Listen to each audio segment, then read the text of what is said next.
छावा आणि इतर संघटनांकडून लातूर बंदची हाक देण्यात आली आहे। लातूरमध्ये छावा संघटनेच्या कार्यकर्त्यांना मारहाण झालेली आहे। छावा संघटनेच्या विजयकुमार घाडगेंना मारहाण करण्यात आली। तटकरेंसमोरच हा सगळा प्रकार घडलाय।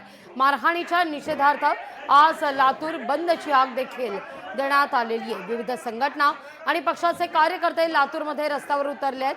हे कार्यकर्ते नागरिक आणि व्यापाऱ्यांना बंदमध्ये सहभागी होण्याचं आवाहन करतायत।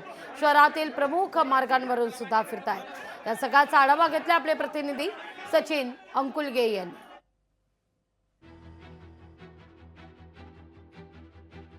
लातूरच्या शासकीय विश्रामगृहामध्ये छावाच्या पदाधिकाऱ्यांना राष्ट्रवादीच्या कार्यकर्त्याकडून मारहाण झाल्याच्या निषेधात आज लातूर शहर बंदची हाक या ठिकाणी देण्यात आलेली आहे। सर्व स्तरातून जो आहे तो राष्ट्रवादीचा या ठिकाणी निषेध केला जातोय आणि या कार्यकर्त्यावर कारवाई करून कठोर कारवाई करावी आणि अशी मागणी सध्या या ठिकाणी केली जात आहे।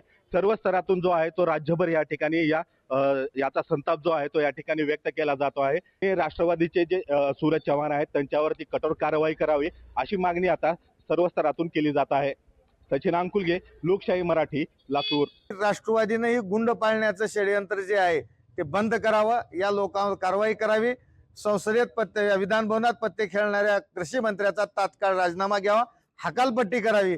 या मागणीसाठी आज 21 तारखेला आम्ही सकाळी 9 वाजल्यापासून लातूर शहर बंदचं आव्हान सर्व पक्ष संघटना, शेतकऱ्याच्या वतीनं, कष्टकऱ्याच्या वतीनं, कामगाराच्या वतीनं, 18 पगड जाती धर्माच्या वतीनं केलेला आहे।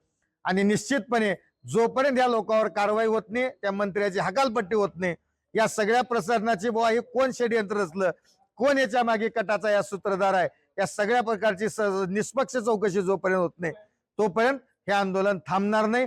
अजितदादांना सुद्धा माझं आव्हान आहे, या कार्यकर्त्यावरती, या कार्यकर्त्यांना आवरा, अन्यथा छावा संघटना छावाच्या पद्धतीनंच पुढील काळामध्ये तुम्हाला नक्कीच उत्तर देईल। सर्वपक्षीय बंद आहे, शेतकऱ्यांनी बंद हा केलेला आहे आणि जे काही यामध्ये घडेल त्याला प्रशासन जबाबदार राहील।